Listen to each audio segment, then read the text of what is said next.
Do you still swear that under oath, Miss Sheila? Ano po? Nanunumpa ka pa rin ba? Grabe, Sheila Go, hindi nakatakas sa mga tanong ng senador. Mapapaamin kaya siya? Do you still swear that under oath, Miss Sheila? Ano po? Nanunumpa ka pa rin ba na pagkatapos ng ilang araw ng biyahe sa dagat na sinasabi mo sa Xianben na kayo bumaba? Pagdating bago sa Xianben na may isunto sabi ng isang small na maliit ng ng pool. Bago lating sa Xianben na. Okay, so pero na ini-insist nyo pa rin sa Xianben na kayo bumaba eventually? Sabi West, tanong kasi pagdating doon, tanong ko kay Wesley kung saan tayo. Sabi niya Xianben na. Okay. Maaari mo bang i-describe sa amin yung itsura ng Xianben na yan? Hindi ko masyado kasi beach yata yun. Palang beach na may buhangin. Siyempre naman, beach. So may buhangin. Ano pa? Yun lang po kasi umaga nata kami nating doon. Umaga. So may araw na. Ano pang nakita mong detalye ng beach sa Xianben na? May tao pero hindi May kaunting... Palang turista ata yung tao na yun. Naalala mo ba kung natatakan yung passport mo? Kwento mo nga kung natatakan yung passport mo doon sa Xianben na. Natatakan ba nung pagdating nyo kaagad doon? Hindi po. Hindi natatakan or natatakan pero hindi kaagad? Hindi siya paano ba? Hindi siya natatakan. Hindi siya natatakan. Okay. Diretso kami sa Malaysia, ba yung Xianben na? Yung? Hindi ko alam eh. Ay, nako. Kasi Malaysia talaga yon. Pero eto, Miss Sheila, so sinabi mo hindi natatakan yung passport mo. Hindi mo naalala yung pinakita ko nung nakaraang hearing. Ito yung passport mo. May tatak o tatak kuno. Hindi Diyan sa Sabah. Hindi ko alam po kasi saan galing kasi ang alam ko yung babae ang bahala dyan. Yung babaeng bahala dyan. Pero ito, pinapakita ko sa inyo. Opo. Pinakita na namin ito nung nakaraang hearing. May tatak yung passport mo, entered Sabah. Alam ko. So may tatak. Opo. Ang problema, hindi nagmamatch ang stamp sa totoong dapat na stamp kung Sabah talaga ang baba ninyo. According to these stamps, July 18 or basa ng iba July 19 kayo pumasok sa Malaysia, pero via Kuala Lumpur. Kasi yung ganyang klaseng stamp daw ay itatatak lang sa passport kung galing ng KL. At July 19 ka lang pumasok sa Sabah. Ayon sa stamp na yan. Sa makatuwid, nauna ka dapat sa Kuala Lumpur kaysa sa Sabah.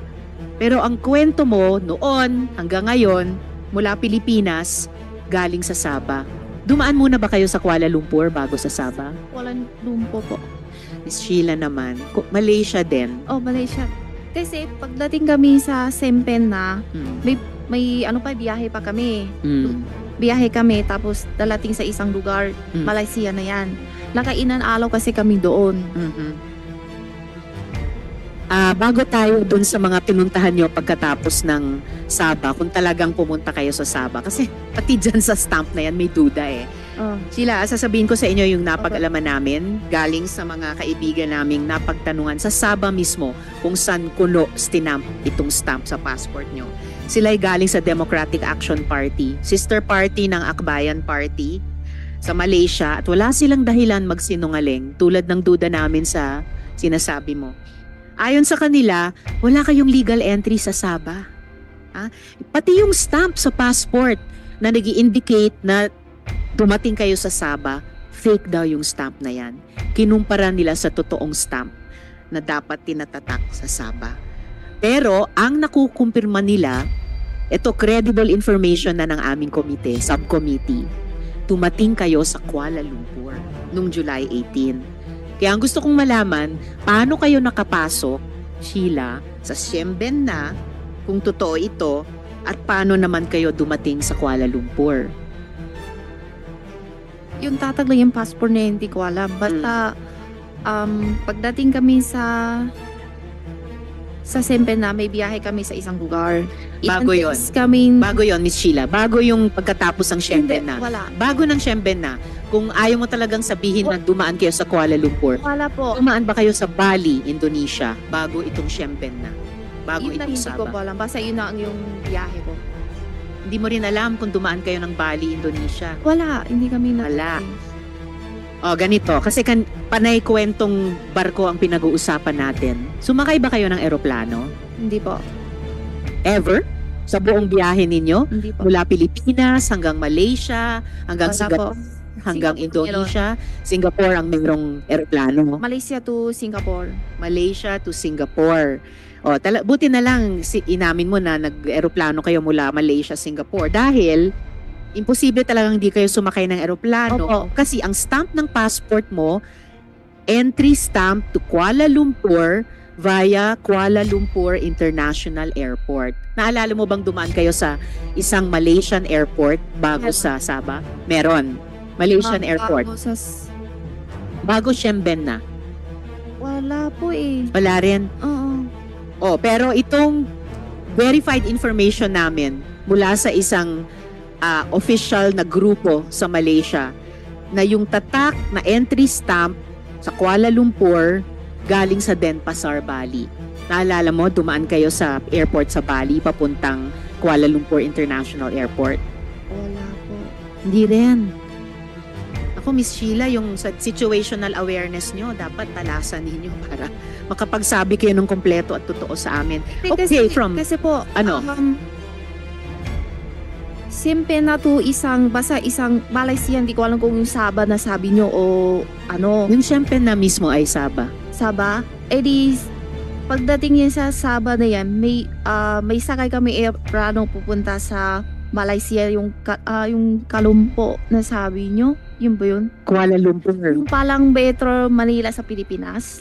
Baliktad. Ang Tapos, alam nung makatapos. credible sources namin, nag-Kuala Lumpur muna kayo bago itong Shempen na o Sabah. Hindi po. Okay. So from Kuala Lumpur, paano kayo pumuntang Singapore? Aeroplano po. Aeroplano yon. So nag-airplane kayo ulit. In total, sa biyahe nyo mula Pilipinas hanggang nung nahuli kayo ni Cassandra Leong sa Indonesia, ilang beses kayo sumakay ng aeroplano? Sabah to... Dalawa? Sabah hanggang Singapore Hindi. or Malaysia hanggang Singapore? Sabah, Malaysia at Singapore dalawa beses po. So Sabah papunta sa ibang lugar sa Malaysia, tapos Tapos Malaysia to Singapore. dalawa beses po. 2 beses nag-eroplano. Kasama niyo pa ba si Alice papuntang Singapore mula sa Kuala Lumpur? Opo. Kasama niyo pa. So, eto pa isang gumugulo sa isip ko, Miss Sheila, ha? Ayon sa mga contacts namin sa Malaysia, kayo at si Wesley ay umalis sa Kuala Lumpur noong July 21, 2024. Bali malinaw na July 18 to July 21, nandun kayo sa Malaysia. Legally, gamit itong Philippine passport nyo. Pero si Alice ay dumating sa Kuala Lumpur, or at least dumating yung passport ni Alice sa Kuala Lumpur, pero wala siyang exit record. Di tulad nyo, alam namin kung paano umalis ng Malaysia papuntang Singapore. So, alam din namin na si Alice ginamit ang Philippine passport niya sa Batam, Indonesia, kung saan kayo nahuli ni Cassandra. Alam din namin na hindi nire-renew ni Alice o ni Go Huaping yung kanyang Chinese passport. So, ang tanong din namin, na hindi ko itatanong sa iyo, pero baka itanong ko rin sa iyo, paanong wala siyang record sa Malaysia? Alam mo ba? Hindi po. Kasi sama naman kami. Next question. Sabi nyo, pabalik kayo sana sa Singapore from Batam. Kaya lang nahuli na kayo sa Batam. Opo. So bago Batam, Indonesia, nasa Singapore na kayo. Nasa Singapore na kayo, ba't pa kayo nag-Indonesia? Kasi sabi ni Wesley, Mm. gusto daw siya pasyal sa iba lugar. Hindi pa ba sapat yung pasyal sa Singapore? Sa Indonesia. Sabi ni Sen Joel last time, ang gustong pagpasyalan ni Wesley ay sa Singapore. Okay, one related question from Sen Joel. I just wanted to put on record, Madam Chair, I don't even need to ask questions because I will wait for my turn.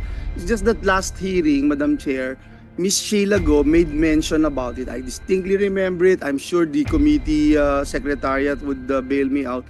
Ang sabi mo, Sheila, ang sabi ni Wesley, bored siya doon sa pinanggalingan nyo, kaya kayo nagpuntang Singapore. Yun ang sinabi mo last. Ms. Sheila, wag Next niyong na po. interruptin ang senador, no? And Sorry wait po, to be sorry po. acknowledged. Pwede mong sabihin ngayon na maaari kang nagkamali. Pero ang narinig namin lahat, kaya ka pupunta ng Singapore dahil bored si Wesley. Ay, sorry po, baka mali lang ako ninig talaga kasi So ano yung sa totoo? Indonesia kasi ang naalam ko yung tanong So niyo po. Sheila, again, na-board sa Singapore, pumunta ng Indonesia. Kahit medyo naguguluhan kami doon. Hindi kasi Sa nakailan, Singapore ka na eh. so po, Tapos gusto mong pumunta sa Indonesia. kasi nakailan days na po kami sa Singapore. Okay, kaya na-bored. Oh, hindi. Meron din po. Kasi Ikaw, hindi ka nakailan araw kami na-bored sa sa story Singapore mo, kasi ano? Like, Sheila? hindi pwede kasi lampas sa isang buwan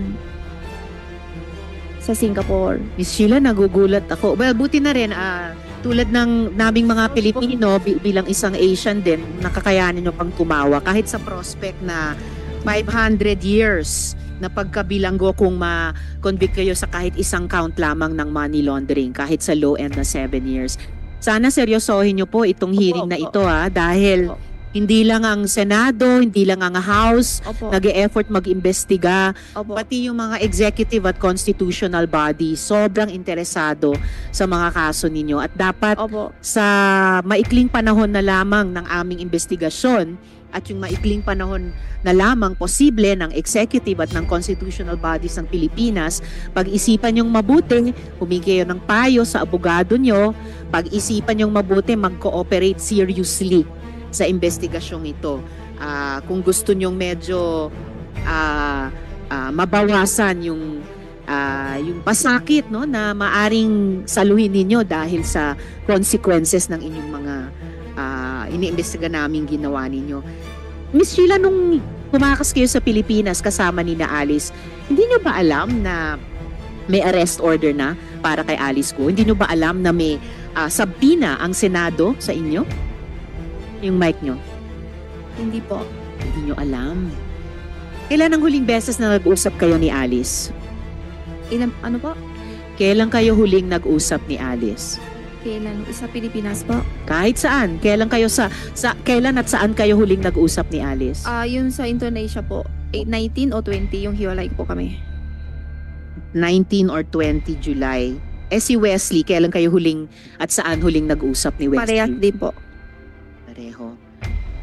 Sabi nyo sa amin noon, nakatira kayo sa Bulacan. Opo. Kailan kayo dumating dun sa Bamban? July 1st week, yung last. First week July. Nung sinabi ni Alice na aalis kayo, di ba kayo nagtanong saan kayo pupunta at sinong kasama nyo? Hindi po. Sabi na 3 daw lang po kami. Sinong tatlo? Ako, Wesley, tsaka si Alice po. Okay. Hindi mo ba naisip na may connection yung pag-alis ninyo dun sa paghanap sa inyo ng mga otoridad? Sabi nyo nga sa amin nung unang hearing, ikaw ay maraming travels, ikaw ang laging travel companion ni Alice kapag nalulungkot siya or basta gusto niyang bumiyahe. Siguro alam nyo naman na di karaniwang proseso yung dinadaanan nyo paglipat-lipat sa iba't ibang bansa. Hindi yon basta labas-masok lang. No? Alam nyo mali o iba sa ginagawa ninyo. Hindi po. Hindi ka ba nagtataka na parang basta labas-masok na lang kayo sa iba't ibang mga bansa? Una, ganun kadali lang kayo nakaalis sa Pilipinas kahit pinaghahanap kayo ng otoridad. Tapos, papasok kayo sa ibang bansa, lalabas sa ibang bansa, ang dali-dali lang. Hindi ka ba nagtaka? I'm sure, yung mga dating biyahe nyo, dumaan kayo sa tamang proseso. O kahit ba sa mga dating biyahe, labas-masok lang sa parang ordinaryong pinto ng bahay. Hindi po, kasi tama, labas po. Di mo ba naisip na parang ang weird, walang kahirap-hirap, ang dali-dali lang umalis sa Pilipinas kahit pinaghahanap kayo ng mga otoridad? Hindi ko po alam, inahalap po eh. Okay, ngayon, humihingi kami ng dagdag na impormasyon sa iyo, Sheila. Po. Sino-sino ang mga tumulong sa inyo makarating mula dito sa Pilipinas hanggang sa Batam, Indonesia? Sa totoo lang At po, meron ba kayong naalalang police escort? Or kung hindi police, mukhang escort or nakabihis police? Kung hindi man nakabihis police, mukhang bodyguard o escort? O di kaya mukhang militar? sa totoo lang po, hindi ko po alam. Wala ba kayong napansing kasama ninyo mula dito sa Pilipinas hanggang Indonesia kung saan kayo nahuli ni Cassandra na may ibang kasuotan na mukhang uniforme or mukhang security, mukhang bodyguard na nag-escort sa inyo? Wala po. Nakarating ka na ba sa Sual, Pangasinan? Hindi pa po. Di pa. Pero sabi mo nung nakaraang hearing, alam mo na hindi Pangasinan yung isang pinuntahan nyo. So, alam mo yung Pangasinan. Alam po. Saan ka na nakarating sa Pangasinan? Hindi ko alam kung sa Dagupan nata o Dagupan. parang Lagupan ng ano niya. May iba pa bang bayan ng Pangasinan kayo napuntahan na? Lagupan ng Puwata. Ilang bayan sa Pangasinan ang napuntahan nyo na? Yun lang ang punta. Tsaka yung farm namin doon, hindi ko alam anong lugar. Saan yung farm nyo sa Pangasinan? Hindi ko alam anong lugar. Basta alam ko lang Pangasinan.